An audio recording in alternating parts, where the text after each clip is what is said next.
A'udzu billahi minasyaitonir rajim. Bismillahirrahmanirrahim. Assalamualaikum warahmatullahi wabarakatuh.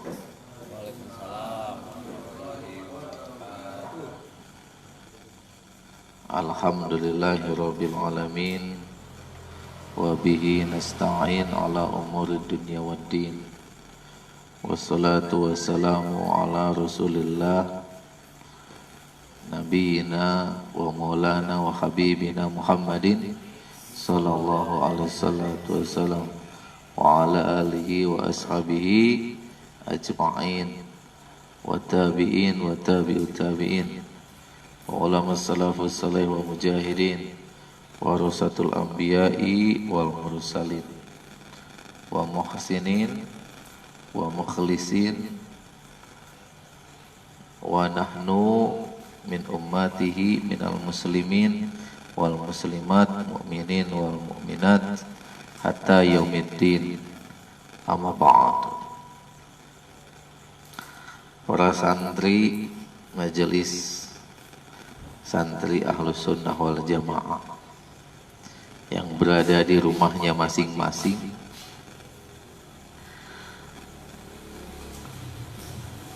dan juga kepada para penonton baik di Facebook, di Instagram, termasuk juga di YouTube. Pada kesempatan malam ini ada ayat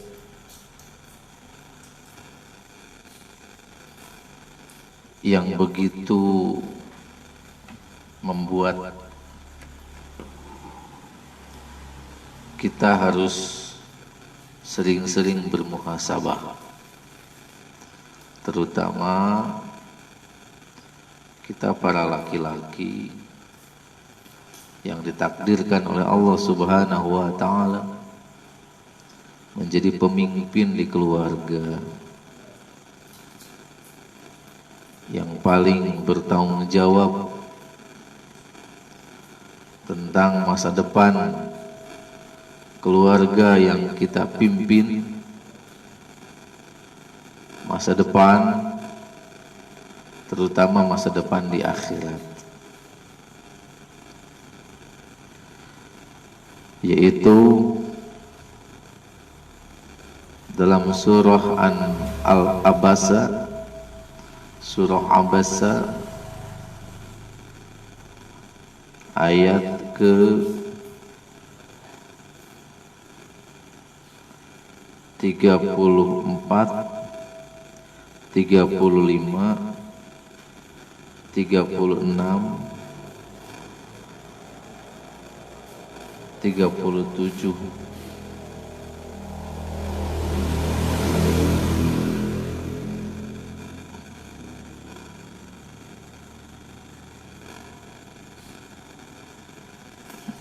Yaitu a'udzu billahi minasyaitonir rajim. Yauma yafirrul mar'u min akhihi wa ummihi wa abihi wa sahibatihi wa banihi likulli imri'in minhum yawma idzin sya'nu yughni. Allah Subhanahu wa ta'ala menggambarkan satu peristiwa di mana yauma yafirul mar'u min akhi, pada hari itu setiap orang berlari dari saudaranya. Sekompak-kompaknya ia dengan saudaranya ketika hidup di dunia, sedekat-dekatnya ia ketika masih hidup di dunia, akan datang suatu hari di mana masing-masing diri akan saling menjauh dari saudaranya. Wa ummihi wa abih, bahkan dari ibunya dan dari bapaknya. Boleh jadi di dunia ini ada orang yang membanggakan bapaknya karena bapaknya seorang pejabat, karena bapaknya berasal dari keturunan yang mulia, terhormat, terpandang, bergelimang harta, menjadi panutan. Tapi kemudian di suatu hari nanti ia justru akan menjauhi dirinya dari ayah dan ibunya. Wa sahibatihi wa banihi, dan menjauhkan dirinya dari istrinya yang katanya hidupnya sehidup semati cintanya kepada istrinya. Jangankan lautan samudera, lautan api pun akan diseberangi demi mendapatkan cinta istrinya. Tapi nanti di akhirat ia akan bertemu dengan suatu hari di mana dia akan menjauhkan dirinya dari istrinya yang sangat dicintainya waktu di dunia. Wa bani, bahkan anak-anak. Ketika di dunia dia habis-habisan mencari nafkah, mengumpulkan uang, menggali harta, meraih jabatan, memperoleh tunjangan, memperbanyak pendapatan, membangun pos-pos sumber-sumber rezeki. Ketika ditanya, untuk siapa kau kumpulkan harta ini? Ini aku lakukan untuk anak-anakku.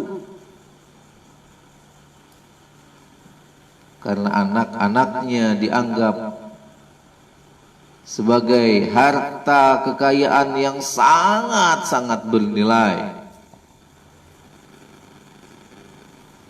Semua harapannya dijatuhkan kepada anak-anaknya. Semua cintanya dijatuhkan kepada cucu-cucunya. Bahkan dia beli tanah yang begitu luas, rumah yang begitu banyak, tiada lain agar dapat dinikmati oleh keturunan-keturunannya, kalau perlu lebih dari 7 turunan. Tapi kelak di akhirat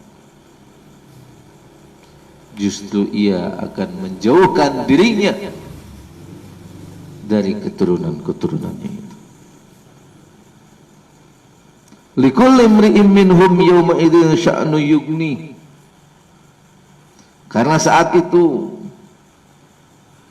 setiap diri dari mereka pada hari itu memiliki urusan-urusan masing-masing yang begitu sibuk, sehingga ia tidak mau mengurusi urusan istrinya, sehingga dia tidak peduli dengan urusan-urusan anak-anak dan seluruh keturunannya. Bahkan dia tidak peduli dengan urusan ayah dan ibunya.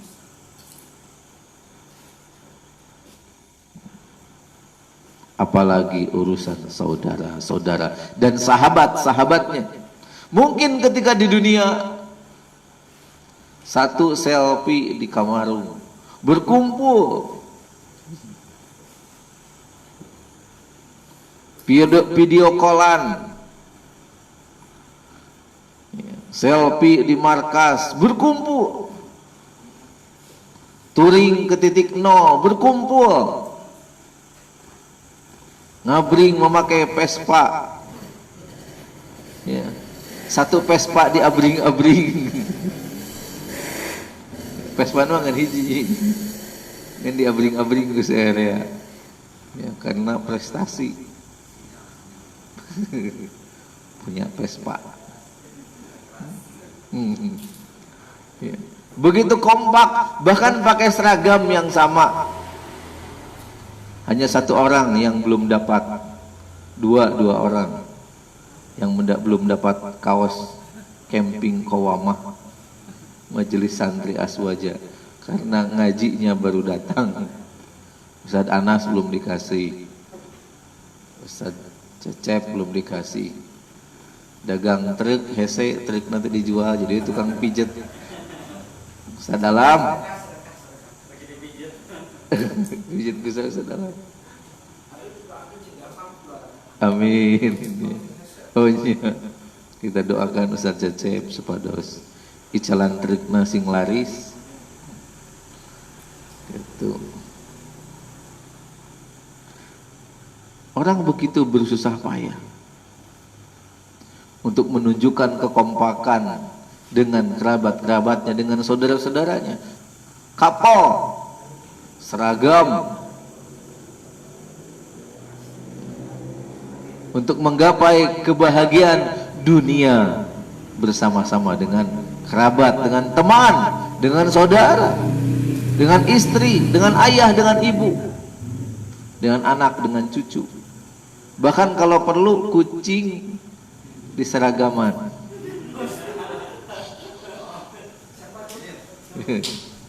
Di bajuan biar kapal. Begitu. Manuk di seragaman. Ada yang punya burung di sini? Ya. Mahaja. Ya, di barajuan biar kapal. Hanya Allah mengingatkan, di kehidupan nanti di akhirat akan datang masa, akan datang hari di mana yauma yafirul mar'u min akhi. Setiap diri saat itu akan berlari atau menjauhi dari saudara-saudaranya. Wa ummihi wa abih, bahkan menjauhkan dirinya dari ayah dan ibunya. Wa sahibatihi wa bani, yang katanya dia cinta mati sehidup semati dengan istrinya, tapi justru saat itu dia menjauhkan diri, tidak mau disibukkan dengan urusan istri. Wa bani, bahkan anak-anak. Kenapa? Likulli imri'in minhum yawma idzin sya'nu yughni. Karena saat itu ada urusan yang begitu menyibukkan setiap individu, sehingga jangankan memikirkan orang lain, malahan yang ada ketika dipertemukan dengan kerabat-kerabatnya, mereka akan saling menuntut, saling menghujat, dan saling menyalahkan. Ketika dipertemukan dengan ayah dan ibunya, saat itu tidak ada istilah nasab. Yang ada adalah, kenapa ayah engkau tidak bimbing aku untuk mendekatkan diri kepada Allah? Kau berikan aku fasilitas dunia, mobil, motor, deposito, beasiswa, biaya kolot, benernya itu kolot, rumah, masuk kerja sudah dijamin langsung masuk. Aku meminta pertanggungjawaban kepadamu, karena engkau terlalu mencintaiku dalam urusan-urusan dunia, sehingga aku menghadapi pertanggungjawaban yang begitu berat. Aku merasa kecewa memiliki orang tua seperti kalian. Dan sebaliknya, ayah dan ibunya mengatakan, justru engkau wahai anak durhaka, seharusnya bersyukur ketika Allah menakdirkan kami menjadi orang tua menjadi orang tuamu. Kenapa tidak kau gunakan fasilitas mobil yang telah aku berikan untuk pergi bertolabul ilmi? Kenapa engkau cenderung disibukkan kepada dunia, pada rumah, pekerjaan? Biaya untuk pendidikan telah aku berikan 100%, bahkan melebihi. dibanding dengan anak-anak yang lain. Tapi karena engkau tidak bersyukur, maka engkau menghadapi pertanggungjawaban ini sendiri tanpa mesti menyalahkan kami. Seorang istri yang katanya begitu mencintai suaminya, bahkan kalau suaminya ada niat untuk menikah lagi, dia lebih baik bertaruh nyawa daripada cinta suaminya direbut oleh orang lain. Tapi pada hari itu, sang istri yang begitu cinta kepada suaminya waktu di dunia, dia meminta pertanggungjawaban kepada suaminya, gara-gara engkau semua perhiasan engkau berikan kepadaku, tidak pernah engkau berikan aku sepatu terbuat dari Cibaduyut, semuanya dari luar negeri. Bahkan engkau bawa aku round the world, maksudnya keliling-keliling dunia. Kalau round yang kedua kali kayaknya nggak pas. Round the world, keliling-keliling dunia. Kenapa kau tidak biayai aku untuk pergi haji dan umroh?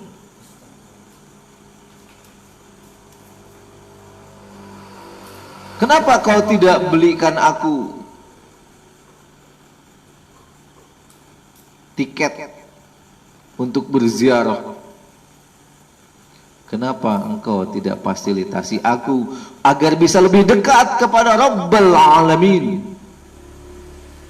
Justru engkau malah menjadikan aku semakin cinta dan jatuh kepada dunia. Suami macam apa kau ini? Dan sebaliknya suami akan mengatakan, justru engkau tidak bersyukur. Tidak semua perempuan seberuntung engkau memiliki suami seperti aku. Bukankah handphone pun kau yang memiliki yang terbaik, yang kuotanya tidak pernah habis? Kenapa tidak kau gunakan untuk bertolabul ilmi? Bukankah tidak seperti perempuan yang lain, bukan hanya uang belanja yang aku berikan kepadamu, tapi aku berikan uang jajan kepadamu. Kenapa tidak kau gunakan untuk bersedekah, untuk berkumpul dengan ibu-ibu yang lain di majelis taklim? Malah kau gunakan untuk membeli perhiasan-perhiasan yang justru akan semakin menjerumuskanmu pada cinta dunia. Mau minum dulu. Bismillahirrahmanirrahim. Ini kalau di layar tangan normal ya. Takut dibilang minum pakai tangan kiri. Bismillah.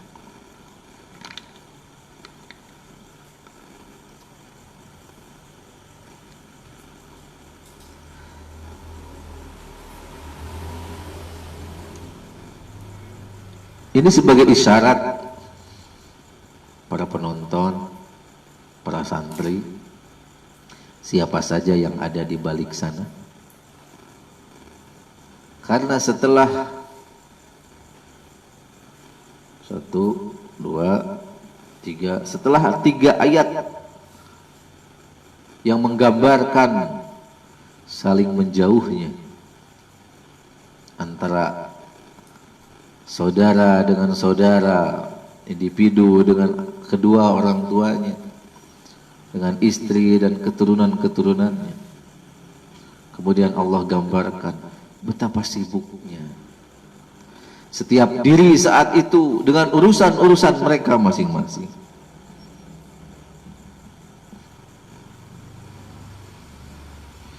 Wujuhu yawma idzin musfirah, dhahikatum mustabsyirah, di mana pada hari itu ada wajah-wajah yang berseri-seri. Mereka tertawa gembira, sukacita. wa wujuhu yawma idzin 'alaiha ghabarah tarhaquha qatarah. Dan di sisi lain ada setiap diri yang wajahnya begitu menunjukkan kesedihan, seolah-olah wajahnya tertutupi oleh debu yang tebal. Mereka bermuram durja. Mereka mencoba untuk menutupi wajahnya karena malu, karena dia menghadapi masa depan yang suram.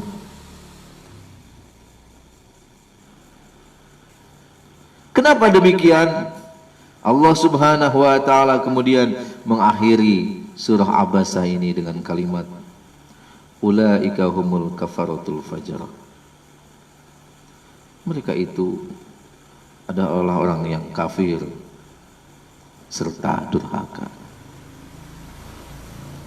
Allah Subhanahu wa taala mengakhiri ayat ini dengan ulaika humul kafaratul fajarah.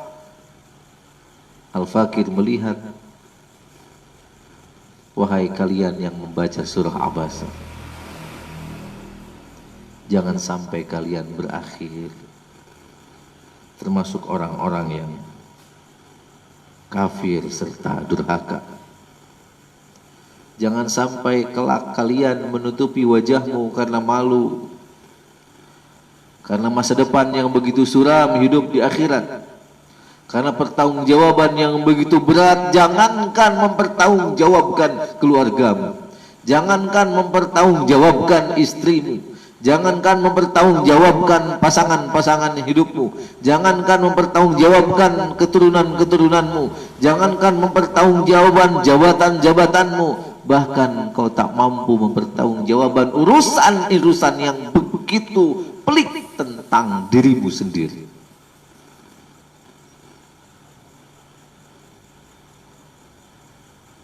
Maka dari itu kita tahu mayoritas di antara kita, karena kita tinggal di akhir zaman,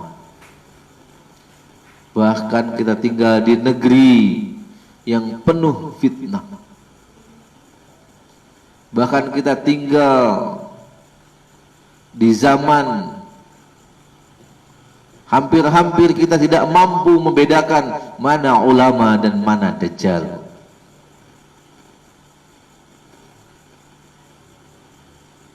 Terkadang kita terpengaruhi terlalu cinta pada dunia. Ada yang menawarkan tentang wakaf, ada yang menawarkan tentang sedekah, tapi sebenarnya kita digiring untuk semakin cinta pada dunia. Ada yang mengajak kepada ajaran-ajaran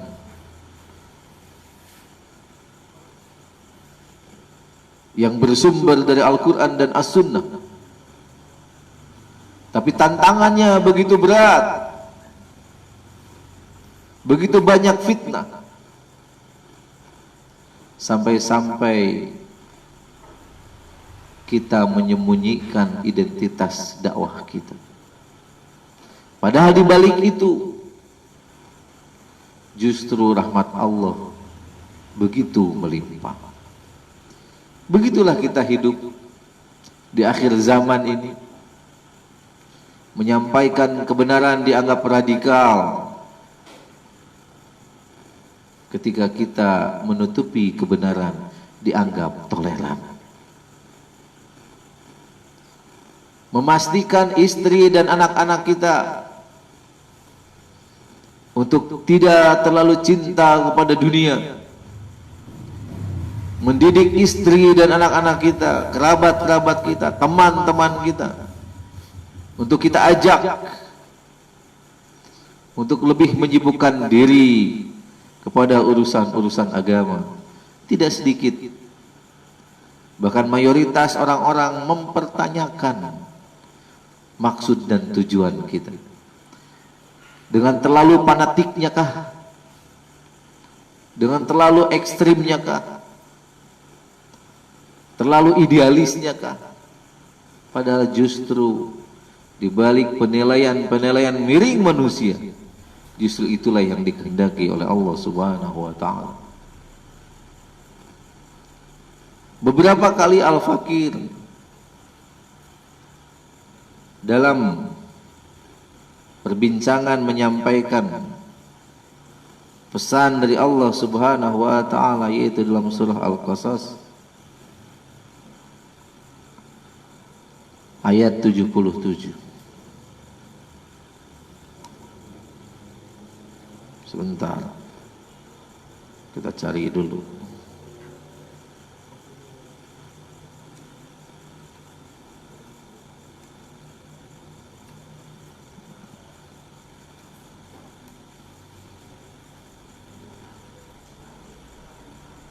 Surah Al-Qasas itu surah keberapa? Ada yang tahu? Hah? Sabar ya penonton.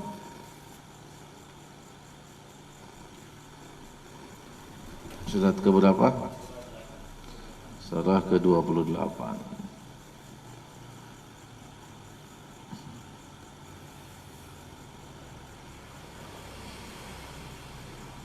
Ayat 77.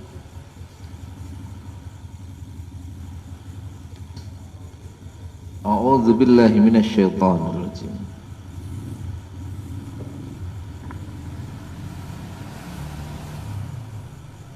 Wabtaghi fima atakallahu ad-daral akhirah. Allah meminta kepada kita, wabtaghi, dan bersungguh-sungguhlah untuk mencari, fima, pada apa-apa, atakallahu, yang telah Allah anugerahkan kepadamu, ad-daral akhirah, yaitu urusan akhiratmu. Kalau kita lihat dari lafaznya, ada kata ad-daral akhirah. Dar, rumah, tempat tinggal. Al-akhirata, yaitu tempat tinggal di akhirat.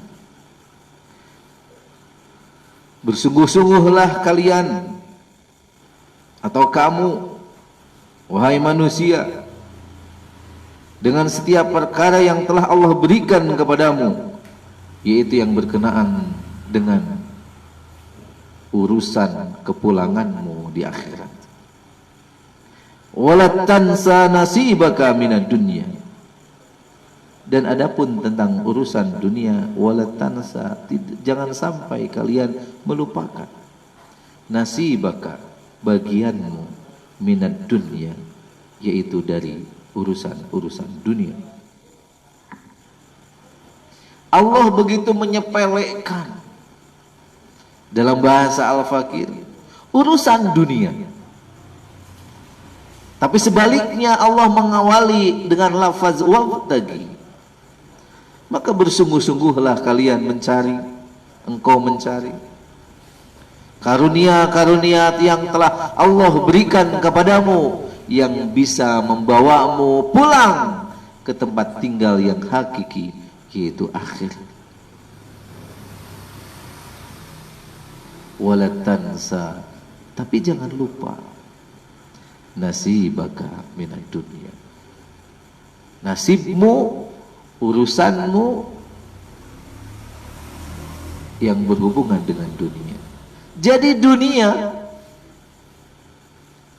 jabatan setinggi apapun, mobil semewah apapun, rumah semegah apapun, uang sebanyak apapun, perempuan-perempuan yang secantik dan semolek apapun, anak-anak yang selucu dan sebanyak apapun,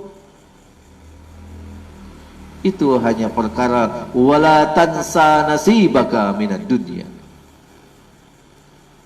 Tapi walaupun penuh onak dan duri, penuh liku, menanjak, lagi sukar untuk dilalui, tetapi itu adalah urusan akhirat.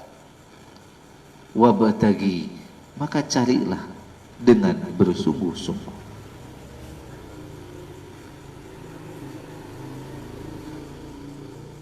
Berulang-ulang kali Allah Subhanahu wa taala memberikan pembelajaran kepada kita. Kita coba buka surah Al-Balad.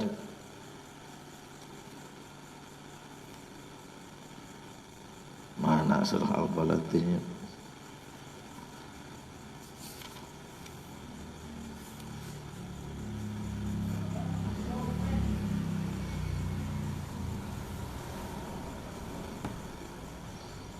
A'udzu billahi minasy syaithanir rajim.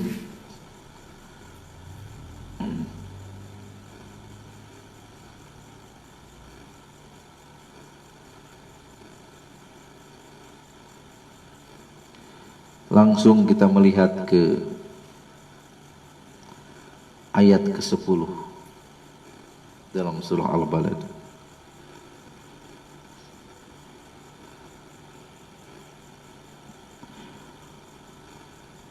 A'udzu billahi minasyaitonir rajim.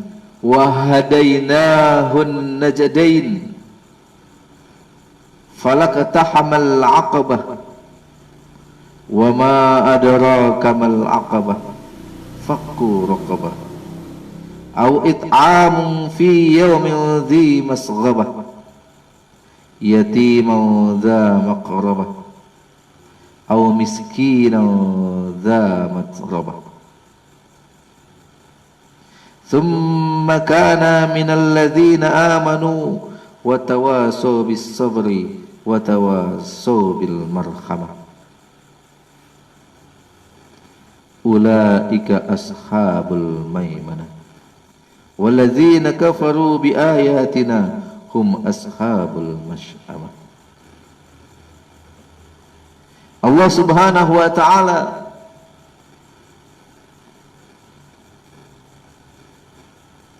menyampaikan kepada kita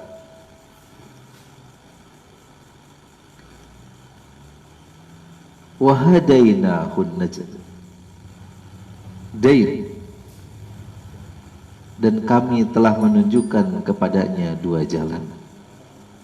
Kalau dalam kitab Nizamul Islam ini begitu jawaban yang tepat untuk mempertanyakan tentang takdir Allah, bab qada dan qadar. Apakah amal perbuatan manusia adalah ciptaan Allah ataupun bukan?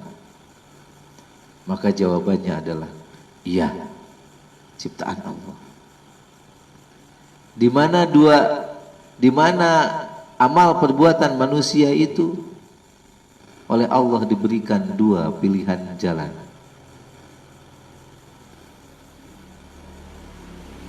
yaitu jalan kebaikan dan jalan keburukan. Dua-duanya ciptaan Allah.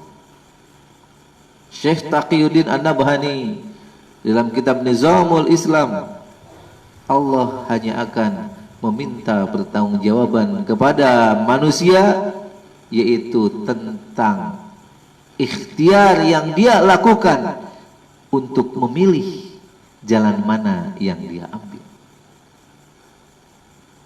Bila jalan kebaikan yang dia ambil, maka dia mengambil takdir yang baik. Dan ketika dia mengambil jalan yang buruk, maka dia memilih takdir yang buruk. Yang kedua-duanya ciptaan Allah. Bila dia memilih takdir yang baik, maka Allah jelaskan dalam surah Al-Balad, falaqtahamal 'aqabah.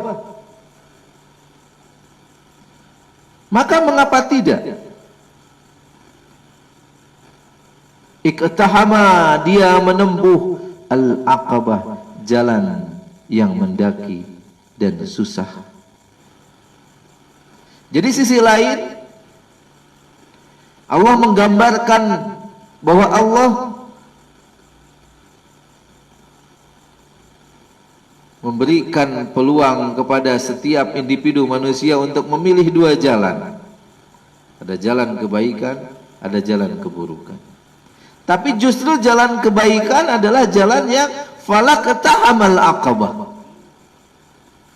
Jalan yang apabila kalian tempuh justru mendaki lagi susah. Hijrah teh hese Kang Anas.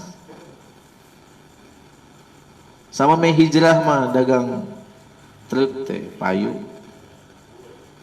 Ya. Deposito oge cenah tinu tabungan 200 juta teh minimal teh. Pas nuju icalan mobil baheula. Ya. Pokoknya mah di dompet 10 juta 15 juta mah ada kan, untuk membetulkan robot. Pak sebelum hijrah. Nah, geus hijrah Ustaz Asep. Gitu. Kursi ge ditumpukeun we gitu. Weuh nu ngadiukan.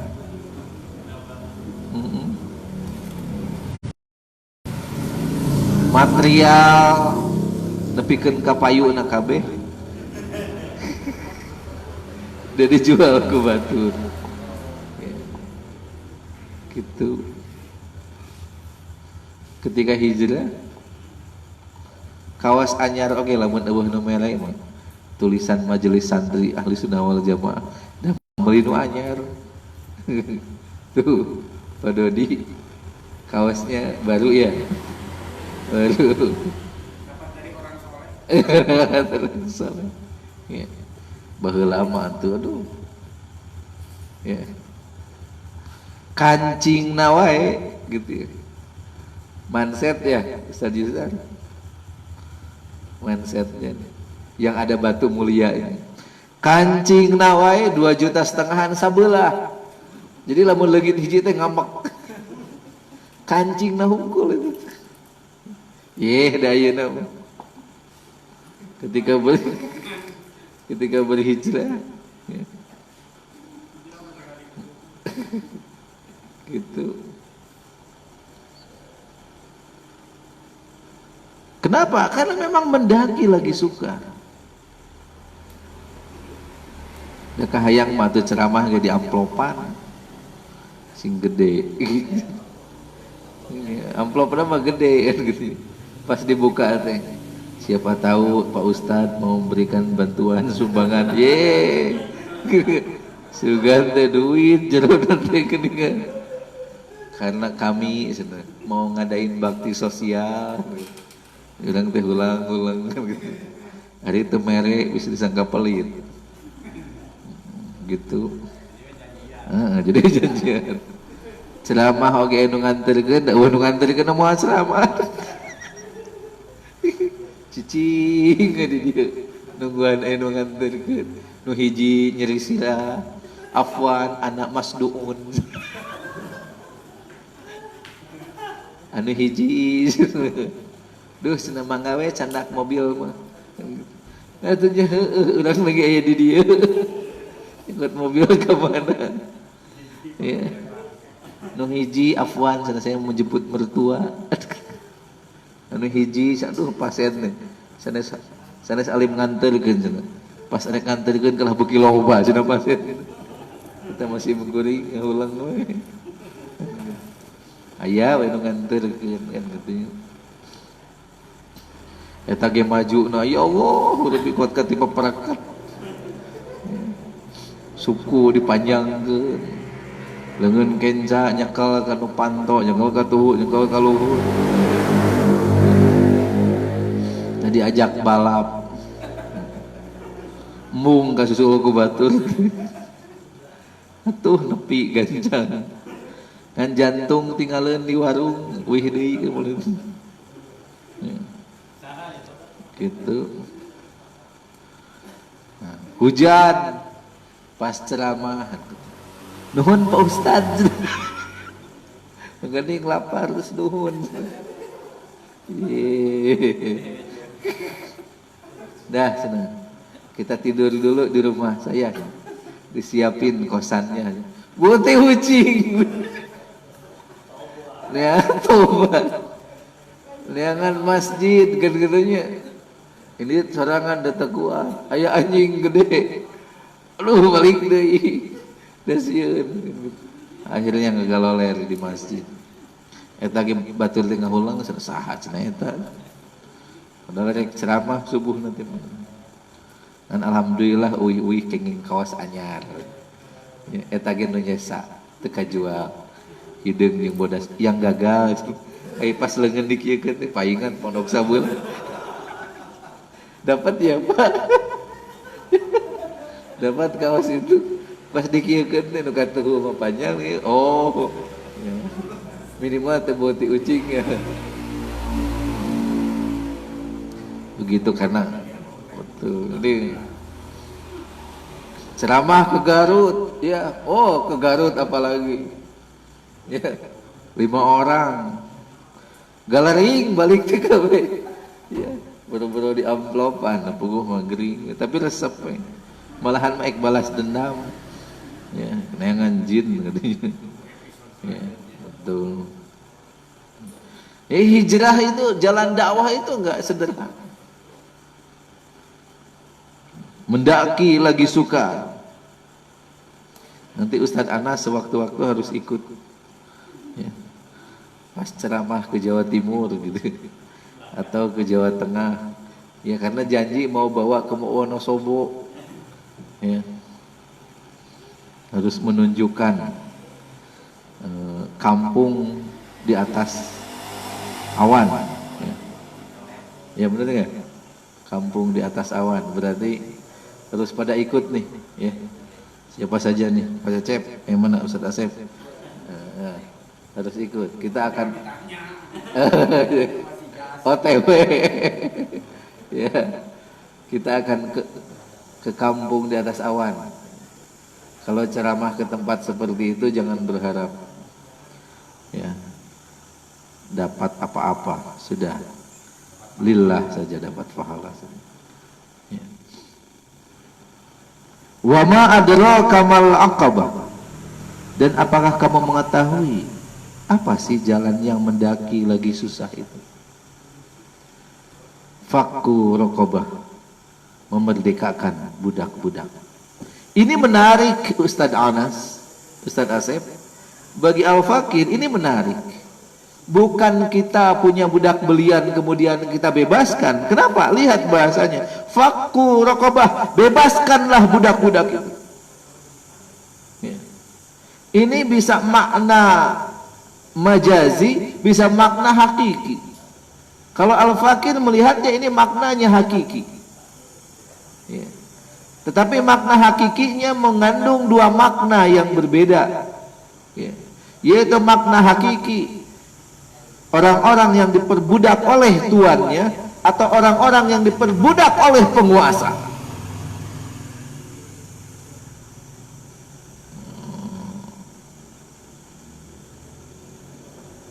Jangan sampai manusia-manusia yang beriman, manusia-manusia yang berserah diri, bahkan siapa saja yang tinggal di satu negeri, mereka tidak sadar mereka sedang dijajah oleh bangsanya sendiri. Mereka lah budak-budak yang harus kita bebaskan.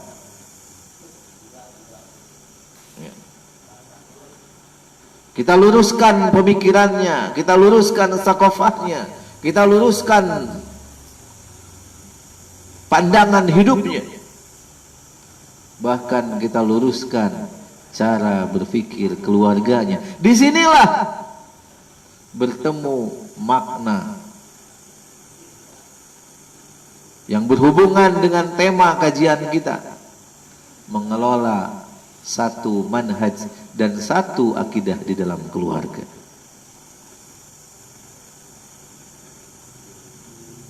Sebab tidak sedikit di antara para penduduk di setiap negeri, terutama penduduk-penduduk muslim,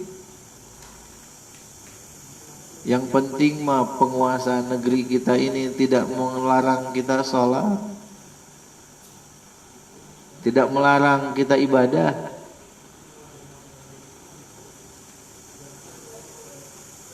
Hari perkawis beas mahal, perkara biaya pendidikan mahal, perkara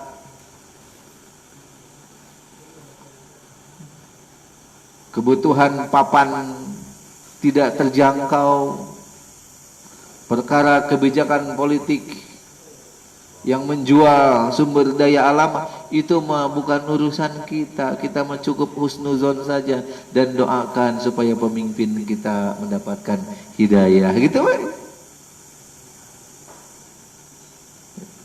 Kita tidak menganggap bahwa dijualnya Gunung Kamojang, Gunung Gede, Gunung Ciremai, lautan-lautan ke negeri-negeri penjajah, ke bangsa-bangsa penjajah yang kafir. Kita tidak menganggap bahwa itu adalah suatu bentuk penjajahan,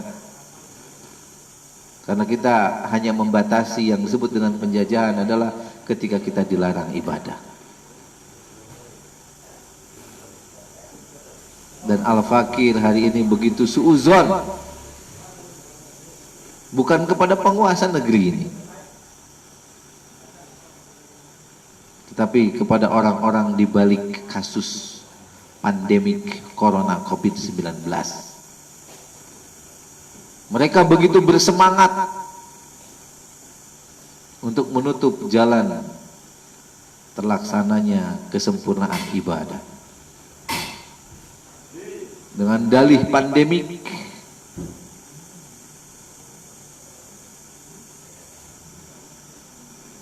Kenapa? Karena penjajah biasanya menghalang-halangi sesuatu dengan strategi yang begitu rasional, Ustaz Yusuf. Bukankah naiknya BBM dengan penjelasan yang begitu rasional karena pemerintah tidak bisa memberikan subsidi?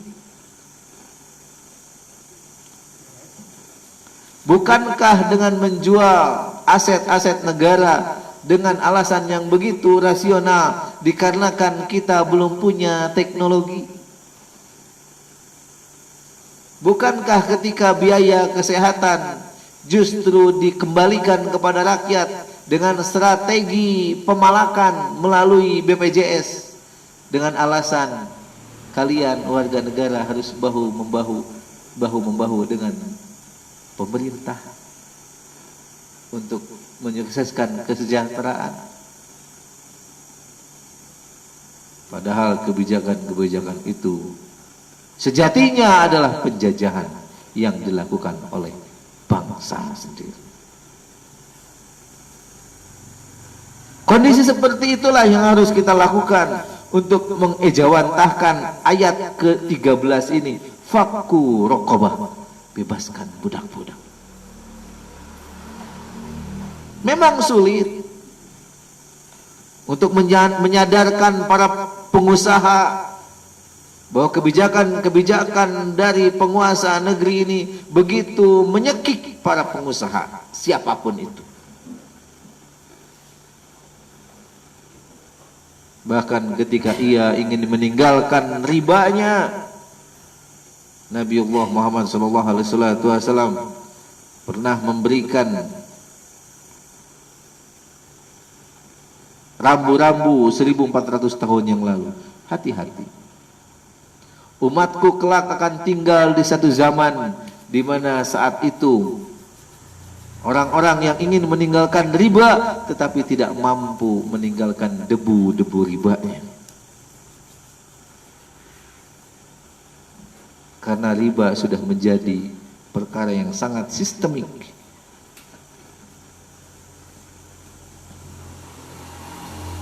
Sampai-sampai kita terzolimi dengan sistem riba ini dengan tanpa bisa kita sadari. Bukankah ketika gaji kita melalui Bank Jabar yang tidak syariah, BCA yang tidak syariah, BNI yang tidak syariah dan bank-bank yang lain yang tidak syariah. Karena sistemnya sudah seperti itu, sangat sedikit sekali perusahaan atau BUMN ataupun instansi pemerintahan yang menggaji kita melalui bank yang syariah. Bahkan bank yang syariah pun ketika kita gali lagi melalui pendekatan-pendekatan usul fikih, ternyata status banknya saja, lembaga keuangan yang bernama bank saja, itu sudah merupakan lembaga keuangan yang batil. Kita tidak bisa melepaskan diri dari bank, padahal bank adalah lembaga keuangan yang batil.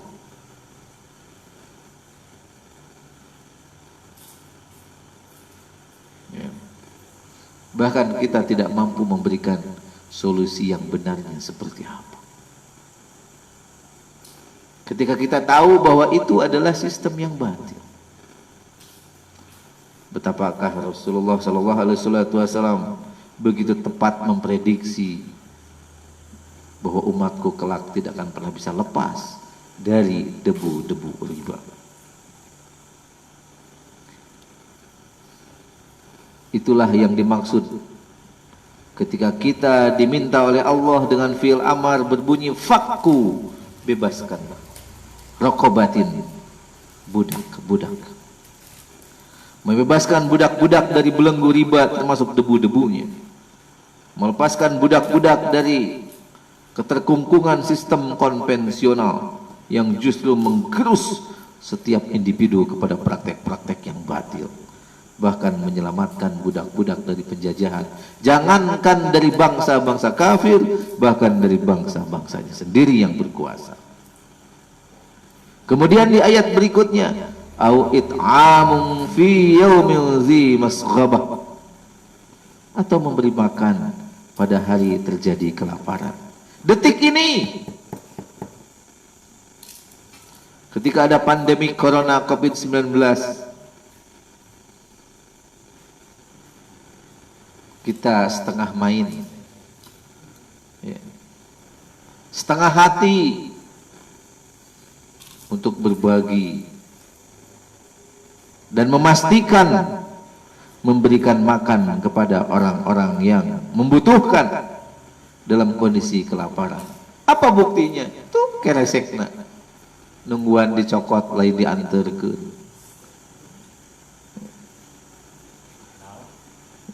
Antarkeun ngaran geus aya.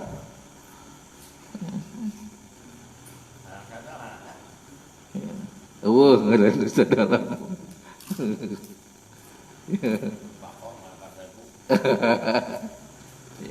Kita masih setengah hati.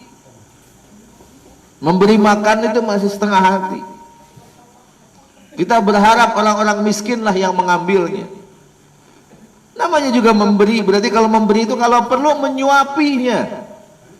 Kalau dia tidak mampu membuka mulutnya, maka dibantu membuka mulutnya. Masukkan makanan itu ke mulutnya. Kalau ternyata makanan itu begitu keras tidak bisa ditelan, maka dilembutkan. Bukankah Rasulullah SAW pernah memberikan contoh kepada seorang Yahudi tua yang buta, walaupun setiap hari memakinya. Sallallahu alaihi wasallam.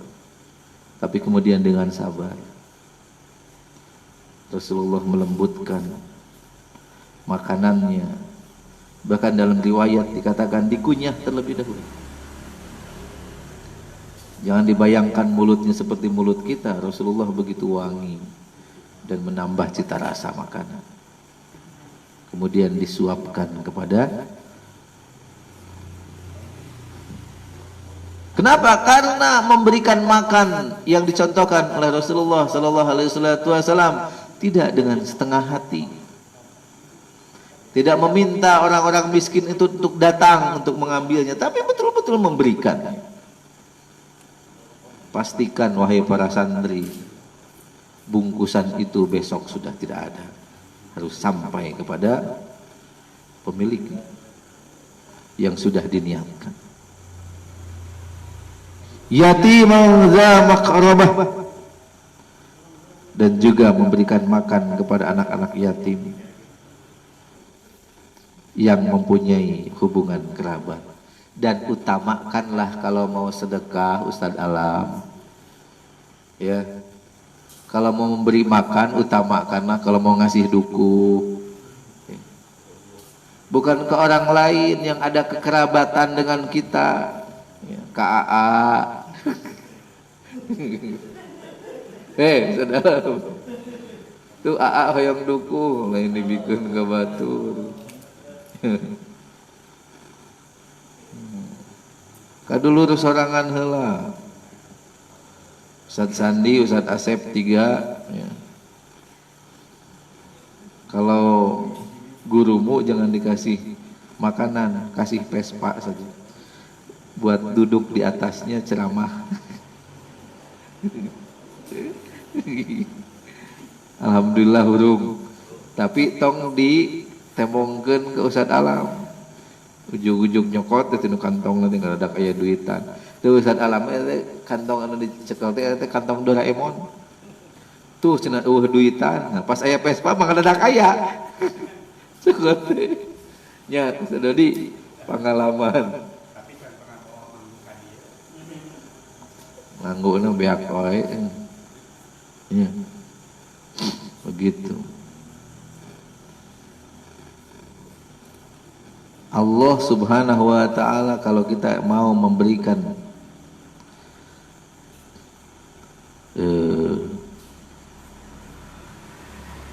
santunan kepada anak yatim, dahulukan anak yatim yang terkategori kerabat. Anak yatim baru ya. Kasih tunjangan Ustaz Asep. Ya. Tapi minta tunjangannya jangan ke Ustadz Yusar. Ustadz Yusar motifnya beda, bukan tunjangan makanan itu mah. Ya. Saya butuh tunjangan membunuh Yahudi. Bahaya. Jangan ngertiin. Jelaskan tadinya. Au miskinan za matsrabah, atau kepada orang miskin yang sangat melarat dan sangat membutuhkan. Lucunya, yang sadar itu sesama rakyat, penguasanya nggak sadar. Aya hutang dalam kondisi pandemik ditangguhkan, bukan dihapus. Aya ditangguhkan mah atuh lain leungit. Kalah jadi beuki ngagedean, ya. Cicilan rumah, cicilan mobil, cicilan motor ditangguhkan, ya. Ari ditangguhkan mah lain jadinya eutikan atuh, ya. Ibarat telat ngan ngahaja ieu mah, ya. Kalau telat tidak sengaja, oh iya, betul. Iya gitu.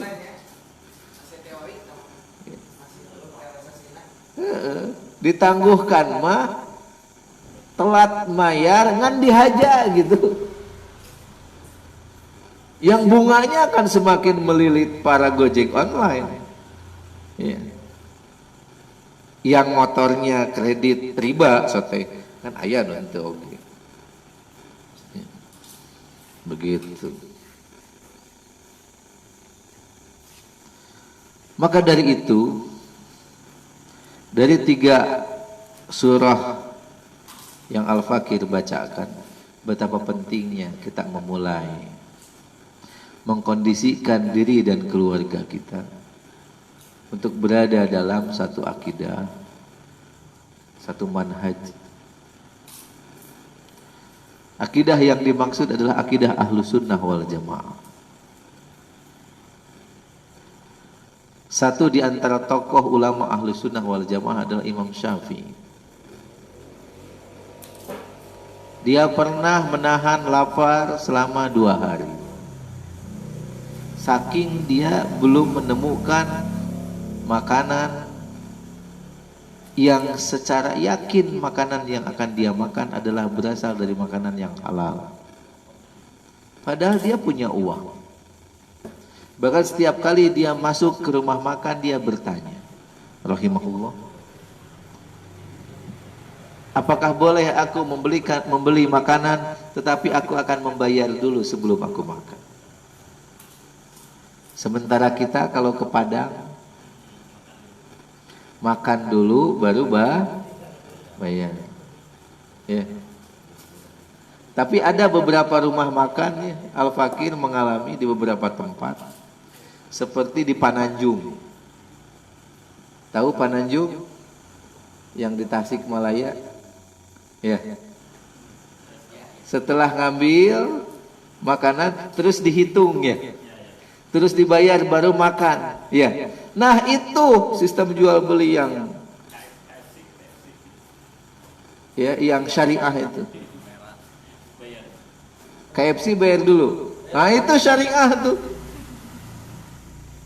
Tapi kadang kita makan dulu, ya, baru billing. Nah, itu dalam manhaj ahli sunnah wal jamaah,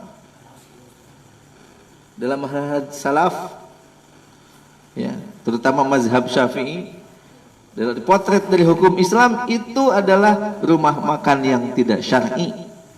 Ustaz Asep Nurdin, mana budak ini? Ke Tempo Sirah, ke mana tadi?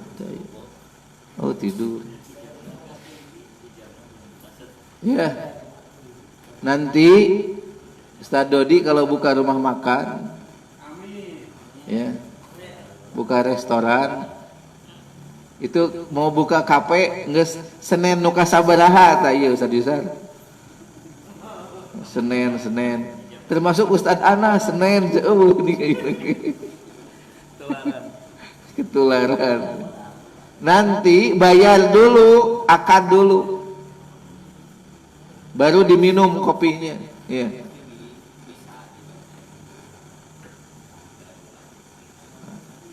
Atau minimal akad dulu selesaikan.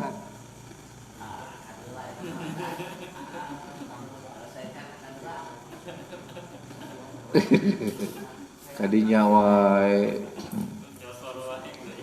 Bisaan mencari peluang kalimat tentunya. Ya. Gitu. Kalau bawa keluarga untuk makan tuh cari makanan rumah makan yang kita bayar dulu. Itu syar'i. Ya. Sebab kalau kita makan dulu masuk kategori riba. Gitu. Ya. Bajang sok ngajak anak deh. Makanya mending pesen, pesen mah bayar heula. Karek dimakan di imah. Jangan makan di tempat, ya. Kenapa? Karena nanti akan bertemu dengan hari kita akan saling menghujat. Abi, bukankah Abi ini mengerti bahwa sistem jual beli dalam Islam itu khususnya rumah makan harus bayar dulu sebelum makan? Kenapa Abi selalu bawa aku dan anak-anak ke rumah makan yang makan dulu baru bayar, yang pada akhirnya sekarang kita begitu susah mempertanggungjawabkan di hadapan Allah Subhanahu wa taala karena ternyata itu adalah riba, apalagi Abi seorang penceramah yang sebenarnya lebih paham dari aku.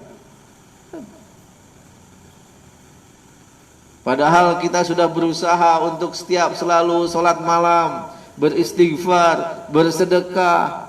Hanya gara-gara kita sering ke restoran, ke rumah makan yang makan dulu sebelum bayar, akhirnya kita terhenti di sini untuk mempertanggungjawabkan dosa itu. Betapa pentingnyakah? Betapakah penting, kalimatnya salah. Betapakah pentingnya menyamakan sakofah antara suami, istri, dan anak-anak. Kemudian, kenapa akidah kita harus akidah Ahlus Sunnah wal Jamaah? Karena akidah yang benar adalah akidah Ahlus Sunnah wal Jamaah. bahwa berkeluarganya kita, menjalin hubungannya kita, saling mencintainya kita, bukan karena harta, tetapi karena lillahi ta'ala, karena Allah, bukan karena urusan-urusan dunia. Termasuk kalau seandainya seorang suami dan seorang istri, bolehlah enggak seorang juga, seorang suami dan beberapa orang istri, nah itu udah pas nih. Iya kan gitu ya. Memiliki sakofah yang sama untuk mendidik anak-anaknya, lebih mendahulukan menghafal Quran daripada mempelajari ilmu-ilmu yang lain. Ustaz Anas lalu tikeneh. Ketika melihat tetangga-tetangga nu hiji sekolah ke anu, nu hiji ke sekolah ke anu. Kalau seandainya anak kita lebih disibukkan belajar tentang ilmu-ilmu dunia, lebih baik jangan ikut-ikutan masukkan ke sekolah itu. Walaupun ada label berstandar internasionalnya, walaupun ada label gurunya berasal dari luar negeri, walaupun ada label islaminya, karena islami belum tentu sesuai dengan Islam. Islami belum tentu, hanya label lagi saja. Yang islami yang benar adalah pendidikan sekolah dasar tidak mencekoki anak-anak dengan ilmu-ilmu yang kurang berguna. Anak SD tidak perlu belajar tentang tata cara ataupun proses legislasi para anggota dewan, nggak perlu, nggak penting. Nanti kalau sudah SMP, kalau sudah SMA baru belajar. 6 tahun lebih baik dihabiskan anak kita untuk menghafal Al-Quran saja, belajar iman saja, belajar adab saja, 3 saja udah. Supaya tahu tentang tata krama, berbicara kepada orang tua, berbicara kepada sesama, menghormati ilmu, menghargai diri sendiri dan orang lain. Keimanannya begitu utuh tentang eksistensi dirinya sebagai manusia, tentang eksistensi Allah, tentang eksistensi Rasul, tentang eksistensi kitab-kitab Allah.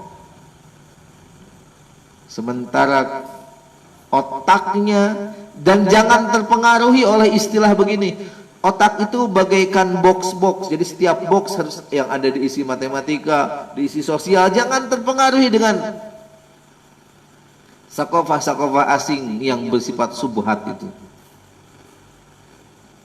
terkotak-kotak otak itu. Sudah anak usia SD itu menghafal Quran, belajar iman dan belajar adab, sudah. Baru nanti ketika sekolah tingkat menengah minimal hafal 100 hadis, minimal hafal 30 juz Al-Quran, baru belajar matematika, baru belajar ilmu sosial, baru belajar tentang ilmu keperawatan, baru belajar tentang ilmu kemiliteran, baru belajar tentang olahraga, kesehatan, tentang rekreasi, tentang pidato dan sebagainya macam. Jangan baru kelas 2 SD sudah belajar tentang demokrasi adalah, wah nggak penting, sudah masih sistem kufur, tidak perlu dipelajari. Ya. Ibarat kita orang Islam kan tidak perlu belajar tentang konsep trinitas, karena itu ilmunya orang-orang Nasrani. Kita sudah tahu demokrasi adalah sistem kufur, tidak perlu kita pelajari, kecuali setelah kita jadi doktor baru belajar tentang apa itu demokrasi. Kenapa? Karena akidahnya sudah kuat. Dan kita harus satu pemikiran, satu tim dalam keluarga itu. Karena ini akan menentukan tentang misi dan visi keluarga itu. Mau dibawa kemana? Misinya adalah jangan sampai kita bertemu dengan hari di mana kita saling berlari, di mana kita saling menjauhkan diri, tapi justru akan harus saling menguatkan. Jadi yauma yafirul mar'u min akhihi wa ummihi wa abihi wa sahibatihi wa banihi, kita jadikan sebagai target misi kita.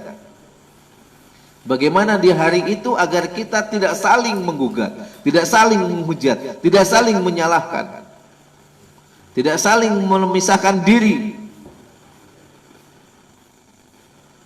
tapi justru saling menguatkan dan saling memberikan syafaat.